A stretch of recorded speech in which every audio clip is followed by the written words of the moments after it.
Hello everyone, welcome to my new video and the another important question with me of MSc Mathematics third semester का paper first that is analysis 3 का ये question है जो कि previous year question है और ये एक बहुत इंपॉर्टेंट क्वेश्चन है। प्रीवियस ईयर ये आया हुआ क्वेश्चन है। तो let us start our question. Let E1, E2 till En be an infinite orthonormal set in a Hilbert space H. Prove that if X is any vector in H, then summation I is equals to 1 to n mod of x1 ei का square ये 1 है। x1 ei ये i है, i का whole square is less than equals to double mod of x का square. Further x minus of summation i is equals to 1 to n x1 ei bracket के बाहर ei is perpendicular to ej for all j। ठीक है, मतलब कि हमें यहाँ पर दो चीज़ें प्रूफ करनी है। पहला तो ये है और दूसरा ये है। पहला हमें ये प्रूफ करना पड़ेगा और दूसरा हमें ये प्रूफ करना पड़ेगा। ठीक है, हमें गिवन क्या है? हमें गिवन है कि ये एक ऑर्थोगोनल सेट है हिल्बर्ट स्पेस एच का और हमें ये दो चीज़ें प्रूफ करनी है। अब सबसे पहले तो ये जो चीज़ है ना, ये जो हमारे पास एक्सप्रेशन है, ये एक्सप्रेशन हमारा है पूरी की पूरी एज अ नेम्ड थ्योरम है, that is vessels inequality for finite orthonormal sets. ठीक है, ठीक है, ये ऐसे भी पूछी जा सकती है। ये एक नेम थ्योरम है ना। अगर नेम थ्योरम भी अगर आपसे पूछ लेंगे तो नेम थ्योरम में कैसे पूछेंगे? State and prove the vessels inequality for infinite orthonormal sets. तो इसका स्टेटमेंट क्या है? ये यहाँ तक का है ना, इसका स्टेटमेंट ये है और इसका प्रूफ ये है। ठीक है, मतलब ये जो है ये हमारी Bessel's inequality for finite orthonormal sets है। ठीक है, चलो स्टार्ट करते हैं प्रूफ करना। Consider the vector y is equals to x minus summation i is equals to 1 to n x x1 ei then we have, मतलब कि ये जो टर्म है ना, ये जो टर्म है इसे हम लोगों ने y अज्यूम करा है यहाँ पे। ठीक है, इसे हम लोगों ने y अज्यूम कर लिया है। नाउ अब हम ऐसा करेंगे, डबल मॉड ऑफ y का स्क्वायर हमें सबको पता है कि क्या होता है। आप लोगों को ये चीज़ पता होनी चाहिए, आप लोग के एग्जाम आने वाले हैं, है ना। आप ये मानो कि यूनिवर्सिटी ने अभी तक आपका टाइम टेबल नहीं निकाला है, but according to the sources आपका टाइम टेबल कल लास्ट डेट है। जो यूनिवर्सिटी ने इतनी सारी डेट्स आगे एक्सटेंड करी है ना, पोस्टपोन कर दिए लास्ट डेट को। 3 बार यूनिवर्सिटी ने अपने फॉर्म फिलिंग की डेट चेंज करी है और कल है 15 फरवरी 2026, है ना, जो कि लास्ट डेट है अपनी फॉर्म की हार्ड कॉपी अपने यूनिवर्सिटी या फिर कॉलेजेस में सबमिट करने की, है ना। तो कल आपकी फाइनल लास्ट डेट है। अब ये डेट आगे एक्सटेंड नहीं होगी, है ना। तो मोस्ट प्रोबेबली आपका जो टाइम टेबल है वो 15 से 20 तारीख के बीच में निकलने के बहुत बहुत ज़्यादा पॉसिबिलिटीज़ है ना। और आपके एग्ज़ाम्स जो है ना वो जैसे ही आपका टाइम टेबल निकलेगा ना, टाइम टेबल निकलने के 1 हफ्ते के अंदर अंदर आप लोग के एग्ज़ाम शुरू हो जाएंगे। तो मोस्ट प्रोबेबली अगर 15 से हम 20 अगर हम लोग टाइम टेबल निकलने का भी हम टेंटेटिव डेट्स हम सोच रहे हैं, तो एग्ज़ाम की टेंटेटिव डेट्स आपकी 27 तक तो आपके एग्ज़ाम्स हो ही जाएंगे, है ना। और यूनिवर्सिटी अभी 2 बार उन्होंने ऑलरेडी एक्सटेंड कर दिया फॉर्म फिलिंग की डेट। कल लास्ट डेट है, अगर कोई अभी भी अगर रह रहा हो, खैर फॉर्म फिलिंग की डेट तो अब क्लोज हो चुकी है। कल लास्ट डेट है आपके फॉर्म को हार्ड कॉपी आपके फॉर्म के हार्ड कॉपी फिल कराने की यूनिवर्सिटी ऑफ कोटा में, या फिर आपके कॉलेजेस में, है ना। तो अगर किसी ने नहीं जमा कराया हो तो प्लीज़ आप लोग जमा ले फॉर योर कन्वीनियंस, है ना। तो मेरा कहने का ये मतलब है कि अब पढ़ना शुरू कर दो, क्योंकि अब टाइम नहीं है आप लोगों के पास, है ना। मतलब 15 दिनों में आप लोग के एग्ज़ाम शुरू होने वाले हैं। तो जल्दी से पढ़ो, जितना पढ़ा रही हो उतना पढ़ने लग जाओ अब, है ना। वैसे बहुत लेट है, बहुत पहले ही पढ़ना शुरू कर देना चाहिए था, बट अगर अभी तक भी कुछ भी नहीं पढ़ा है तो अब ये पढ़ लो। अब पूरा तुम्हें अब तुम्हारे पास वो टाइम नहीं है कि तुम पूरा का पूरा ना क्या बोलते टॉपिक ना याद करो। अब तुम्हारे पास वो वाला टाइम है कि मेन क्वेश्चंस उठाओ, इंपॉर्टेंट क्वेश्चंस उठाओ और उन्हें पढ़ना शुरू करो, उन्हें याद करना शुरू करो, है ना। और अगर आपको नहीं पता है कि मेन क्वेश्चंस कौन से हैं जो हमें याद करने हैं?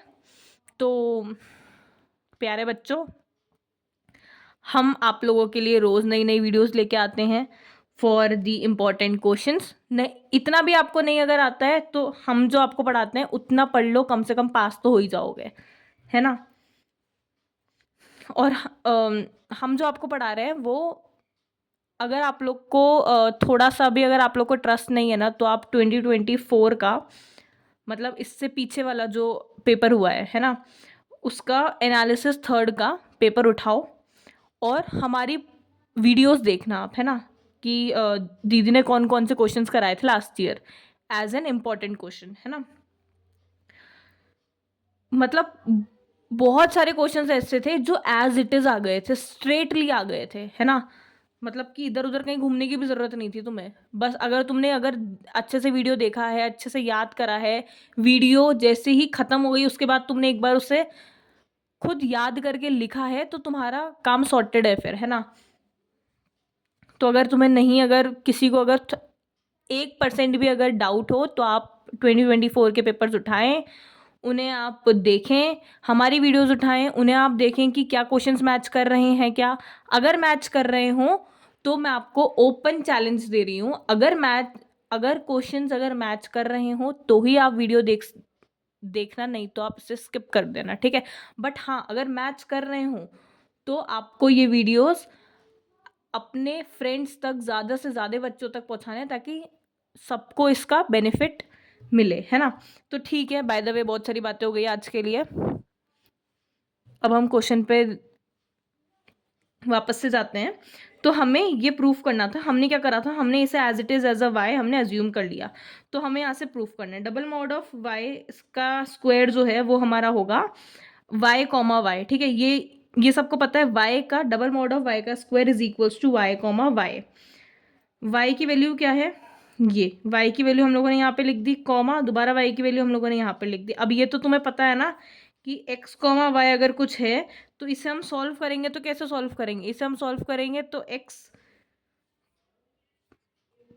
एक्स कॉमा वाई अगर कुछ है, सॉरी एक्स कॉमा वाई नहीं,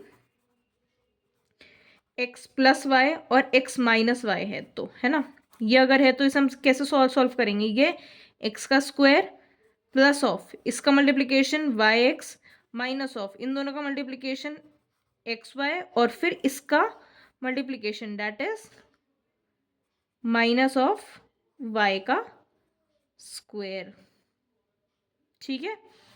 ये तो आप लोग का आता होगा, बस इसमें एज इट इज़ यही करा है, उससे ज़्यादा हमने कुछ भी नहीं करा, ठीक है। बस यहाँ पर जो है एक बार मैं आप लोग को बता देती हूँ, यहाँ पे कॉमा है, सबसे पहले तो इन दोनों का मल्टीप्लिकेशन हुआ है एक्स कॉमा एक्स, जो कि क्या हो जाएगा, डबल मॉड ऑफ एक्स का स्क्वायर बाद में जाते जाते, ये देखो, है ना। उसके बाद यहाँ से माइनस, अब ये वाली टर्म और ये वाली टर्म, ठीक है। Summation I is equals to 1 to n X one E आई, और इसका हुआ है ना, तो इन दोनों का होगा, मतलब इन दोनों का हम लिख देंगे ई आई कॉमा एक्स में, ठीक है। Minus of summation of I is equals to, इन दोनों का हो गया, इन दोनों का हो गया, अब किसका होगा, इसका और इसका, ये एज इट इज आ जाएगा और ई जे कॉमा एक्स आ जाएगा, ये देखो ई जे कॉमा एक्स आ गया। उसके बाद इन दोनों का होगा, माइनस माइनस है, प्लस आ जाएगा, इन दोनों का मल्टीप्लिकेशन होगा, समेशन समेशन आ जाएगा, ये एज इट इज आ जाएगा, ये एज इट इज आ जाएगा, और ई आई और ई जे यहाँ पर ब्रैकेट में आ जाएंगे, ठीक है।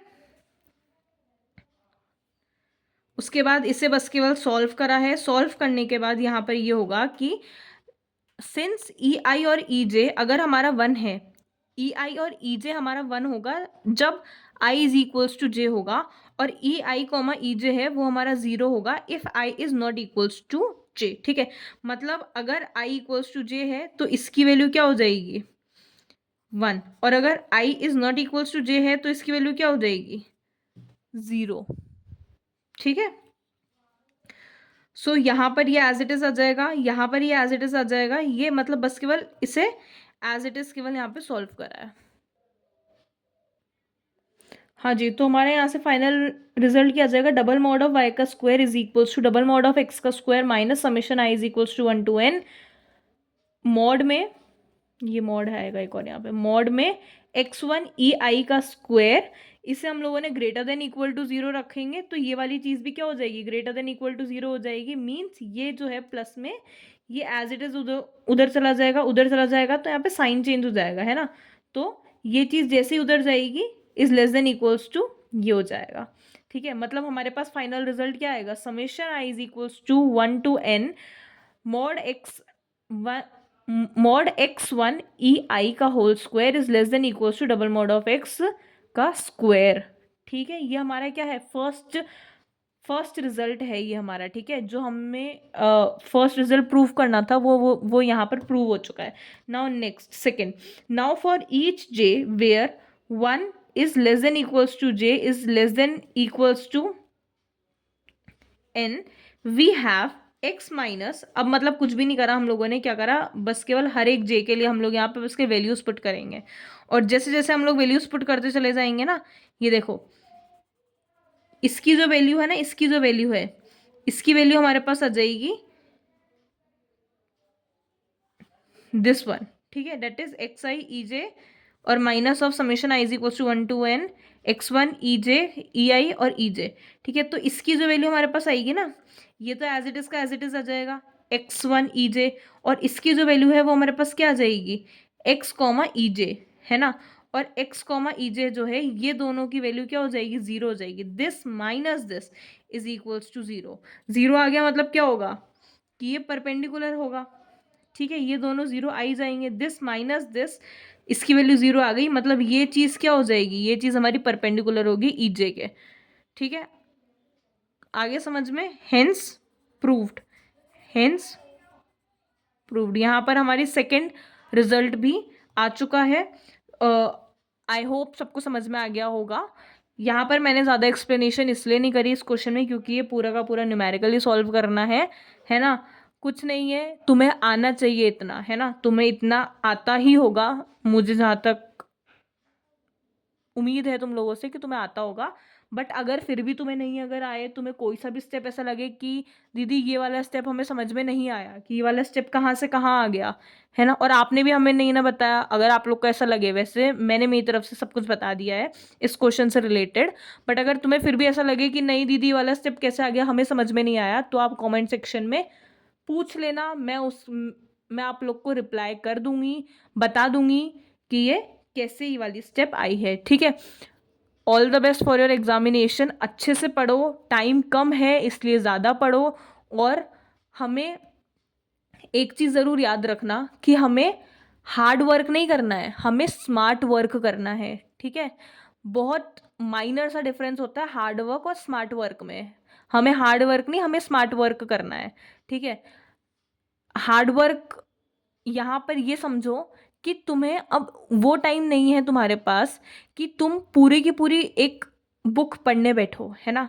तुम अब बस तुम्हारे पास इतना सा टाइम है कि तुम इम्पोर्टेंट क्वेश्चंस निकालो, उन इम्पोर्टेंट क्वेश्चंस को सॉल्व करना स्टार्ट कर दो, है ना। तुम्हें नहीं आता कैसे सॉल्व करना है, कहीं से भी, मैं नहीं कहती मेरे ही चैनल से करो, है ना, कहीं से भी जहाँ से भी तुम्हें मिल रहा है उसका सोल्यूशन वहाँ से उठाओ, जहाँ से तुम्हें लग रहा है कि ये वाला इसका एक इजी सोल्यूशन है ना, वहाँ से उठाओ, उसे सॉल्व करो, सॉल्व करने के बाद उसे याद कर लो और फिर लिख लो, ठीक है। और इम्पॉर्टेंट क्वेश्चंस क्या है, इम्पॉर्टेंट क्वेश्चंस है हमारे लास्ट ईयर के 4 to 5 ईयर के क्वेश्चंस, ठीक है। देखो मैं तुम्हें गलत नहीं बताऊंगी, मेरा चैनल नहीं देखना है मत देखो, मेरा पढ़ाया हुआ समझ में नहीं आ रहा है कोई बात नहीं, सो यहाँ ज़्यादा ज़रूरी है कि तुम पढ़ो, तुम समझो, है ना। यहाँ से नहीं आ रहा है कहीं और से करो, कहीं और से लास्ट ईयर के पेपर ले आओ, है ना, या फिर साइट पे मिल जाएंगे, है ना, या फिर किसी भी जो प्रीवियस ईयर के जो भी स्टूडेंट्स होंगे उनके पास मिल जाएंगे, है ना। और अगर वो भी नहीं आता तो फिर मेरे चैनल में जो मैं तुम्हें क्वेश्चंस बताती हूँ ये सब लास्ट ईयर के क्वेश्चंस ही हैं। सॉल्यूशन नहीं देखना है, क्वेश्चन देखो, क्वेश्चन देखने के बाद तुम्हें जहाँ से इजीली प्रोवाइड हो रहा है इसका मटेरियल, जहाँ से तुम्हें इजी लग रहा है समझना, वहाँ से समझो और जल्दी से याद कर लो, क्योंकि अब टाइम नहीं बचा है, ठीक है ना। हार्ड वर्क नहीं, हमें स्मार्ट वर्क करना है। ओके, ऑल द बेस्ट, अच्छे से पढ़ना और चैनल को सब्सक्राइब कर देना अगर तुम्हें समझ में आ रहा हो, अगर तुम्हें इससे थोड़ा सा भी, अगर तुम्हें इससे बेनिफिट मिल रहा हो तो इसे सब्सक्राइब कर देना, कमेंट कर देना, ज़्यादा से ज़्यादा लोगों को शेयर कर देना। Okay, thank you so much.